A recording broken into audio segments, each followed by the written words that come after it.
আজকে আমি বানাবো কমলার খোসার মোরব্বা বা চাটনি, যাই বলেন না কেন।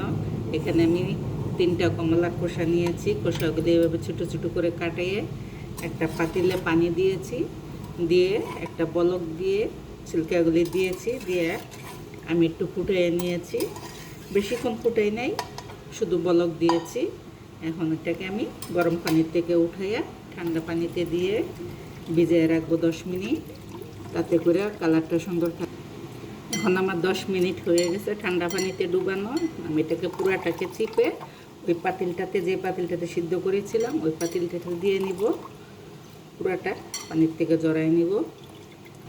তারপর আমি এখানে 2টো কমলার রস করে নিয়েছি, কমলার রস 2টো দিয়ে দিব, সামান্য সিরকা দিয়ে দিব। সিরকাটা দিলে বাইরে থাকলে এটা নষ্ট হবে না। অল্প চিনি দিয়ে দেবো, বেশি চিনি দেব না, অল্প একটু চিনি দিব, এক চুটকি লবণ দিব, দিয়ে এখন আমি এটাকে জাল করব।